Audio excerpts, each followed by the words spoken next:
नमस्कार साथियों, स्वागत है आप सभी का वाईफाई स्टडी 2.0 पर। मैं हूं अंकित अवस्थी, आप हैं मेरे साथ में आज के एक बहुत बड़े विषय पर चर्चा करने के लिए। और चर्चा है कि यूनाइटेड नेशन सिक्योरिटी काउंसिल, जिसमें कि 5 बड़े देश स्थायी सदस्य के रूप में स्थित हैं, उसमें रूस भी एक देश है।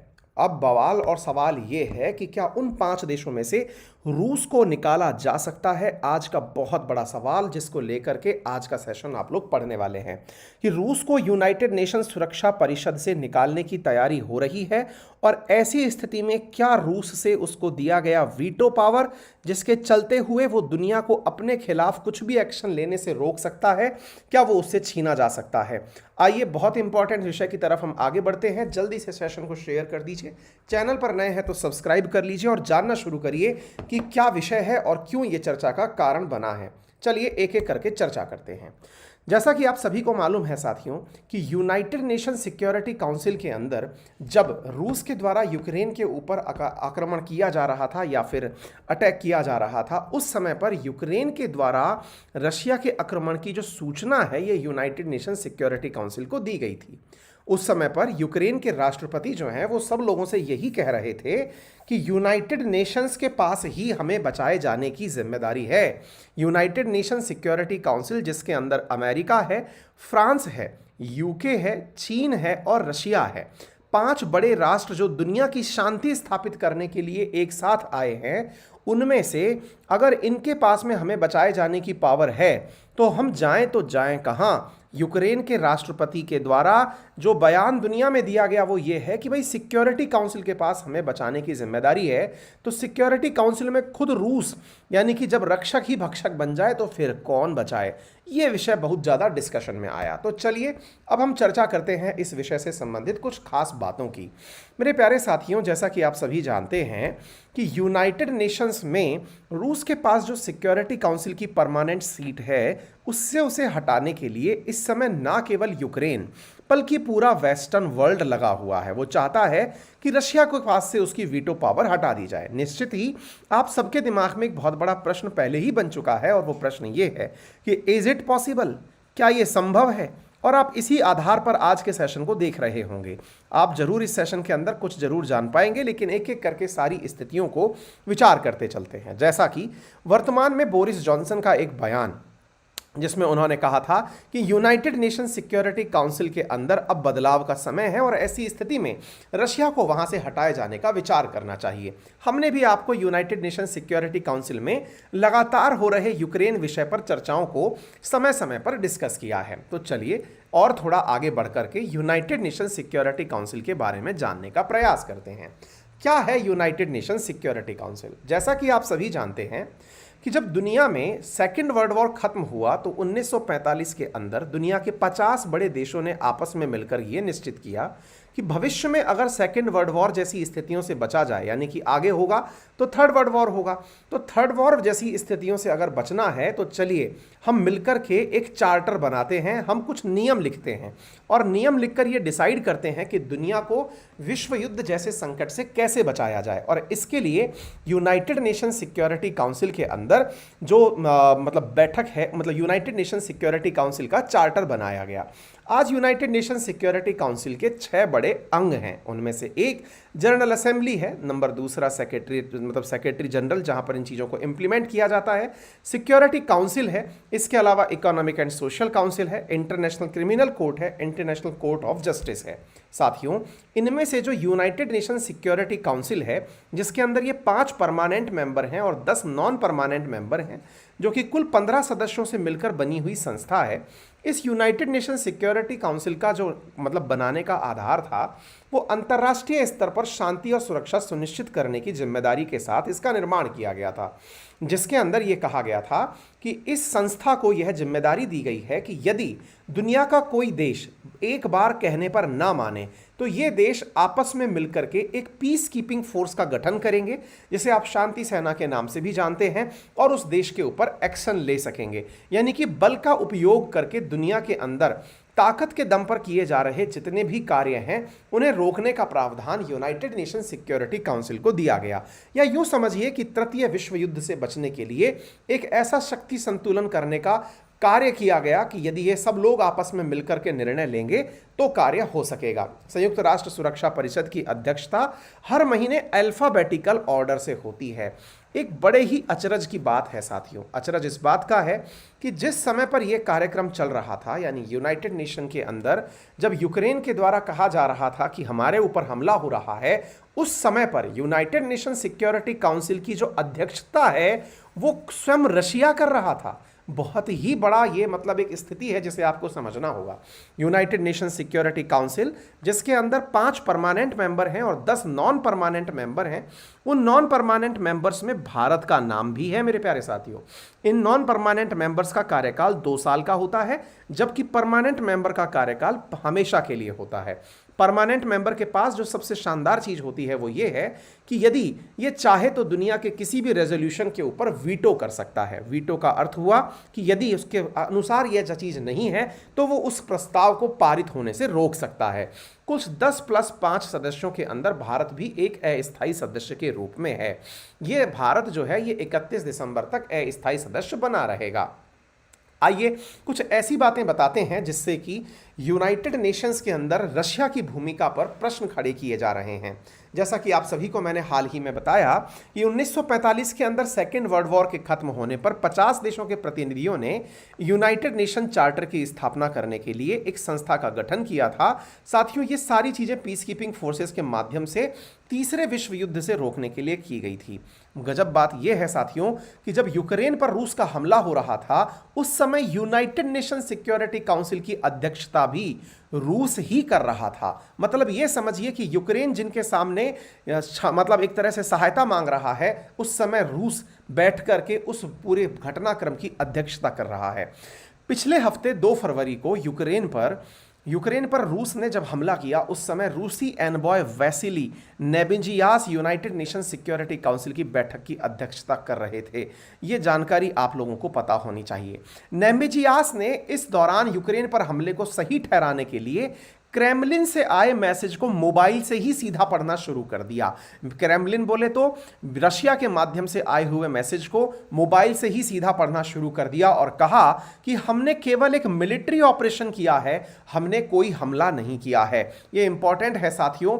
रूस के सदस्यों के द्वारा रूस की जब निंदा की जा रही थी उस समय यूनाइटेड नेशन चार्टर का उल्लंघन हो रहा था। उस समय कहा केवल इतना ही जा रहा था कि हम केवल एक मिलिट्री ऑपरेशन कर रहे हैं।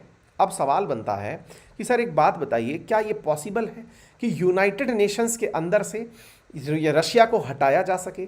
किस आधार पर ये सारी बातें की जा रही हैं? तो चलिए मैं आपको बताने का प्रयास करता हूं। साथियों, जब आप इन 5 देशों की चर्चा सुनते हैं, जब आप सुनते हैं कि रशिया जो है उसके द्वारा यूनाइटेड नेशंस के अंदर परमानेंट मेंबर्स में सीट प्राप्त की हुई है, तो आपको एक अतिरिक्त जानकारी मैं यहाँ देना चाहूँगा कि जब यूनाइटेड नेशंस का गठन हो रहा था, जिन 50 देशों ने मिलकर के यूनाइटेड नेशन का गठन 1945 में किया था 24 अक्टूबर के दिन, उस समय पर रशिया नाम का कोई देश था ही नहीं।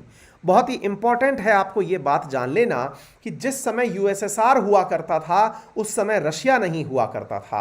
यानी 1945 में यूनाइटेड नेशंस की स्थापना के समय रशिया नाम का कोई भी देश नहीं था। तो किस आधार पर यूनाइटेड नेशन सिक्योरिटी काउंसिल के 5 परमानेंट मेंबर में रशिया अपनी मतलब सदस्यता को लिए घूम रहा है? यह प्रश्न उठाया जा रहा है।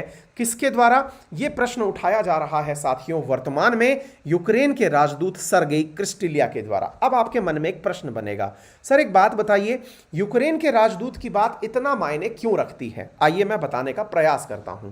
जैसा आप सभी जानते हैं कि यूएसएसआर 1991 के अंदर 15 देशों के अंदर टूटा था। उन 15 देशों में से रशिया सबसे बड़ा और पावरफुल देश था, ये तो सच है। लेकिन जो 14 अन्य देश बने थे उनमें से एक देश यूक्रेन भी था। तो बड़ा सवाल यह बनता है कि जब यूक्रेन भी उनमें से एक था, यह बिल्कुल वैसे ही हुआ कि जब कोई मतलब किसी घर के अंदर घर का मुखिया नहीं रह जाता तो मुखिया ना होने के बाद में उनके परिवार के सदस्यों के बीच में उस विरासत को बांट दिया जाता है। तो यूएसएसआर के द्वारा जो जिम्मेदारी यूनाइटेड नेशन सिक्योरिटी काउंसिल में वीटो की ली गई थी वो किस आधार पर रशिया के पास छोड़ दी गई? आज प्रश्न इसी के ऊपर खड़ा हो रहा है। प्रश्न इस बात का है कि क्यों ना यूक्रेन यूक्रेन को भी उठा करके यह मेंबरशिप दे दी जाए, क्यों ना यूक्रेन को भी स्थायी सदस्य के रूप में दर्जा दे दिया जाए। और अगर ऐसा नहीं है तो इन बाकी बचे हुए 14 देशों ने ऐसा कौन सा गुनाह किया था जिसके आधार पर इन्हें यूनाइटेड नेशन सिक्योरिटी काउंसिल के अंदर सदस्यता नहीं दी गई। कहने का सीधा सा अर्थ है कि 1991 को संयुक्त राष्ट्र के अंदर यूएन के लीगल काउंसिल यानी वकील ने लिखा था, उसमें रूस को सोवियत संघ के उत्तराधिकारी के रूप में सुरक्षा परिषद में शामिल करने की अनुमति मांगी गई थी। वास्तविकता में इसका कोई भी विधिवत कार्य नहीं हुआ। कहने का अर्थ यह है कि इसका कोई भी लीगल डॉक्यूमेंट उपस्थित नहीं है। इसका मतलब यह हुआ कि सुरक्षा परिषद का स्थायी सदस्य बनने के लिए रशिया के नाम पर कभी मोहर लगी ही नहीं थी, वो हमेशा की तरह यूएसएसआर के लिए मोहर थी। आज भी यूनाइटेड नेशन के चार्टर में रशिया का नाम नहीं लिखा हुआ है, सोवियत संघ का नाम लिखा हुआ है। बड़ा प्रश्न है कि फिर किस आधार पर रशिया आज भी यूनाइटेड नेशन सिक्योरिटी काउंसिल में कार्य कर रहा है। क्या यूनाइटेड नेशन सिक्योरिटी काउंसिल के अंदर आज तक कभी कोई परिवर्तन हुआ? तो इसके अंदर आप इस बात को जान लीजिए कि यहां पर परिवर्तन 2 बार हुए हैं सिक्योरिटी काउंसिल के परमानेंट मेंबरों में। सबसे पहला परिवर्तन 1971 में हुआ, जिस समय आरओसी यानी रिपब्लिक ऑफ चाइना को हटा करके पीपल्स रिपब्लिक ऑफ चाइना यानी पीआरसी, जो कि वर्तमान का चाइना है, इसे सदस्य बनाया गया था। आरओसी जो है ये ताइवान ने अपना नाम रख लिया था। ऐसी स्थिति में चाइना के द्वारा कह करके अपने नाम में जो पीआरसी था यानी पीपल्स रिपब्लिक ऑफ चाइना था, इस नाम को as a United Nation Security Council member के रूप में मांगा गया था। वहीं दूसरी ओर बात की जाए 1991 में, तो सोवियत संघ के बिगड़ने के बाद में जब सोवियत संघ की घोषणा हो गई थी कि ये खत्म हो गया है, तो ऐसी स्थिति के अंदर ये अधिकांश देशों ने साइन करके सहमति व्यक्त कर दी थी कि रूस को सोवियत संघ की जगह स्थायी सदस्य बनाया जाए। वास्तविकता में चार्टर में इसका परिवर्तन आज तक नहीं हुआ है। अब आप पूछना चाहेंगे 5 देश तो समझ में आ गए सर, लेकिन एक बात बताइए कि क्या यूनाइटेड नेशंस के अंदर जो 193 देश हैं उनमें से किसी देश को हटाया जा सकता है क्या?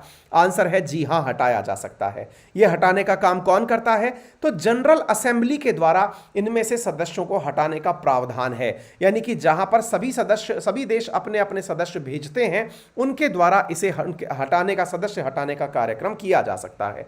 ध्यान रहिए, यहां पर 5 मेंबर परमानेंट हैं, बाकी दुनिया के सारी देश जो बच गए वो नॉन परमानेंट, मतलब वो केवल यूनाइटेड नेशन मेंबर हैं। उनमें से जो 10 सदस्य हैं ये आप नॉन परमानेंट मेंबर के नाम से जानते हैं। सारी की सारी जो यूनाइटेड नेशन की पावर है वो समझिए कि इन 5 लोगों के पास है, और इन 5 में से हटाने के लिए किसी भी सदस्य को कोई भी रिटर्न तरीका अवेलेबल नहीं है। तो फिर आप सवाल पूछेंगे कि जब कोई तरीका ही नहीं है तो फिर सवाल किस बात का उठ रहा है? ये तरीका, जब तरीका ही नहीं है तो किस आधार पर यह डिसाइड करने की बात चल रही है कि यूनाइटेड नेशन में से, यानी यूनाइटेड नेशन के यूनाइटेड नेशन सिक्योरिटी काउंसिल में से रूस को निकाल दिया जाए? इसके लिए साथियों जो बात चल रही है वो ये है कि जब यूएसएसआर टूटा था तो यूएसएसआर जाते समय अपना विधिवत रूप से किसी को उत्तराधिकारी घोषित करके नहीं गया। तो क्यों ना इस उत्तराधिकारी वाले विवाद को लेकर के इंटरनेशनल कोर्ट ऑफ जस्टिस चला जाए, आईसीजे द हेग के पास चला जाए और वहां चल के कहा जाए कि बताइए यूएन चार्टर के अंदर तो यूएन मतलब यूएसएसआर लिखा हुआ है, वहां पर रूस को सदस्य मिला ही नहीं है, तो ऐसी स्थिति में क्यों ना रूस को अवैध घोषित कर दिया जाए। याद रहना चाहिए द हेग के अंदर international court of justice ICJ के पास अगर जाते हैं तो उस स्थिति में निश्चित ही यूनाइटेड नेशंस के जो अन्य सदस्य हैं, बाकी बचे हुए 4 सदस्य हैं, वो इस बात को वहां पर प्रमुखता से उठा सकते हैं और कह सकते हैं कि आप फैसला सुनाएं और इस फैसले के आधार पर, चार्टर के आधार पर इसे बाहर निकाल दिया जाए। इसके अलावा साथियों एक और आधार बनाया जा रहा है और वो ये है कि इसको निकालने के लिए क्यों ना एक प्रस्ताव पारित किया जाए। हालांकि इस तरह की प्रक्रिया कहीं लिखी हुई नहीं है, लेकिन कहा जा रहा है कि एक बार ऐसा प्रस्ताव लाया जाए। हालांकि इस प्रस्ताव को खुद रूस के द्वारा वीटो कर दिया जाएगा, लेकिन एक बार प्रस्ताव वीटो होने के बाद अगर दोबारा लाया जाए और उसे 2/3 सदस्यों के समर्थन के माध्यम से सुरक्षा परिषद से पास करा लिया जाए तो भी रशिया को बाहर निकाला जा सकता है। ऐसे कयास लगाए जा रहे हैं, इस बात का कहीं भी कोई रिटर्न में उल्लेख नहीं है। ठीक इसी प्रकार से एक तरीका और बन रहा है जो यूक्रेन के कहने का है। यूक्रेन का तर्क है कि रूस की सदस्यता के खिलाफ कार्यवाही शुरू की जानी चाहिए। कारण यह है कि यह वैसे तो सोवियत संघ का उत्तराधिकारी है नहीं, और दूसरा इसने यूनाइटेड नेशन के चार्टर का उल्लंघन किया है। कौन से चार्टर का उल्लंघन? जिसके अकॉर्डिंग यह कहा जाता है कि यह संस्था जो है यह केवल और केवल शांति स्थापित करने का कार्य करेगी। तो यह शांति प्रिय देश बचा कहां? इसने तो हम पर हमला कर दिया है। क्यों? क्योंकि यूक्रेनी राजदूत क्रिस्टीलिया का कहना है कि यूनाइटेड नेशन के चार्टर में लिखा हुआ है कि केवल शांति प्रिय देश ही सदस्य बन सकते हैं। यहां तो यूनाइटेड नेशन के अंदर यह बात स्पष्ट होती है कि यह कहीं से भी शांति प्रिय होता हुआ हमें दिखाई नहीं दे रहा है। आप चाहें तो यूनाइटेड नेशन का यह आर्टिकल नंबर 4 पढ़ सकते हैं, जिसमें लिख रहा है कि membership in the United Nation is open to all peace loving state which accept the obligation contained in the present charter in the judgment of organization are able and willing to carry out these obligations।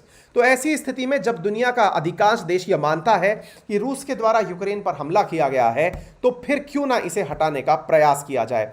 ऐसी स्थिति में अब एक विषय और विवाद का बनता है, और वो है यूनाइटेड नेशन सिक्योरिटी काउंसिल की प्रासंगिकता का, क्योंकि निश्चित ही यह सवाल सभी के जहन में आता है और बनता भी है। और सवाल यह है कि जब रूस को हटाने की बात चल रही है और रूस स्वतः ही खुद को हटाने के खिलाफ वीटो करेगा, यह सही सी बात है। हालांकि यह बहुत ज्यादा प्रैक्टिकल तो नहीं है कि यूनाइटेड नेशन से रूस को हटाया जा सके, लेकिन फिर भी जब कयासों का बाजार गर्म है तो एक बार के लिए यूनाइटेड नेशन सिक्योरिटी काउंसिल में रूस की भूमिका का भी अध्ययन कर लिया जाए कि क्या कभी रूस ने दुनिया के खिलाफ चल करके कोई निर्णय लिया। तो आइए साथियों, आपके सामने कुछ तथ्य रखे जा रहे हैं। तथ्यों में सबसे पहला तथ्य है 14 जनवरी 2007 का। मामला था साथियों कि म्यांमार में 1988 में मिलिट्री शासन चल रहा था। सेना देश में हिंसा के जरिए विद्रोहियों को दबाती जा रही थी। सैन्य शासन जनता के खिलाफ लगातार घातक हथियारों का इस्तेमाल कर रहा था, जिससे हजारों लोगों की मौत हो रही थी। इस विषय पर यूनाइटेड नेशन सिक्योरिटी काउंसिल में एक प्रस्ताव लाया गया, जिसमें कहा गया कि मिलिट्री रूल वाले म्यांमार से राजनीतिक दमन और मानवाधिकारों के उल्लंघन के कारण उसे खत्म कर दिया जाए। रूस और चीन ने उस समय पर वीटो कर दिया। म्यांमार के मिलिट्री शासन ने खराब मानवाधिकार के रिकॉर्ड के साथ अपना शासन जारी रखा, और इस दौरान म्यांमार ने रूस और चीन से हथियारों का जमकर आयात किया। कहने का अर्थ यह है कि आज म्यांमार में आज भी स्थिति इस प्रकार से है कि लोकतंत्र वहां टिकता नहीं है, उसके स्थान पर सेना का वहां शासन चल रहा है। कहीं ना कहीं इसे आप शह से चली हुई सरकार कह सकते हैं कि रूस और चीन वीटो करके म्यांमार जैसे देशों का संरक्षण कर रही है। वहीं दूसरी ओर 2008 में जब रॉबर्ट राष्ट्रपति चुनाव का पहला दौर हार गए, तो उन्होंने विरोधी समर्थकों पर ऐसा कहर बरपाया कि सैकड़ों लोगों की मौत हो गई और हजारों लोग घर छोड़कर भाग गए। इसके चलते हुए मुगाबे के खिलाफ खड़े मॉर्गन स्विंग्रोई दूसरे दौर में अपनी उम्मीदवारी वापस ले ली और मुगाबे फिर से राष्ट्रपति बन गए। जिम्बाब्वे के खिलाफ बैन लगाने का प्रस्ताव पारित हुआ, लेकिन इस दौरान रूस ने फिर से वीटो कर दिया और उसे दबा करके हथियार बेचे गए। रूस और चीन ने जिम्बाब्वे के साथ हथियारों की डील कर ली। एक प्रकार से यह समझिए कि इन लोगों ने अपने हितों की रखवाली के लिए और अपने हथियारों की बिक्री के लिए इनको हमेशा पाबंद करने से रोका है। 15 मार्च 2014 को जब रूस के समर्थक यूक्रेनी राष्ट्रपति विक्टर याकोविच एक नागरिक क्रांति के बाद 21 फरवरी को कीव से भाग गए। इसके बाद ब्लैक सी के उत्तरी तट पर यूक्रेन का हिस्सा रहे क्रीमिया पर वहां के रूसी मूल के लोगों ने रूसी विशेष बल की मदद से कब्जा कर लिया। तो ऐसी स्थिति में यूक्रेन के क्रीमिया पर कब्जे के विरोध में फिर से एक बार के लिए सेशन पारित किया गया। फिर से इसे रूस के द्वारा वीटो कर दिया गया।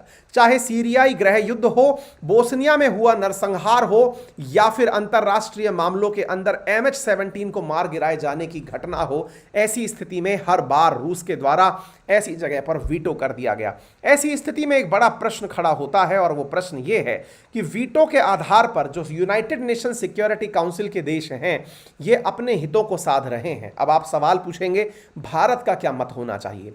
साथियों, वास्तविकता यह है कि भारत के समर्थन में, क्योंकि यूनाइटेड स्टेट का तो कभी कोई स्टैंड होता नहीं है, ये केवल व्यापारी है। भारत के हितों के संरक्षण के लिए भी रशिया ने कई बार वीटो का उपयोग किया है।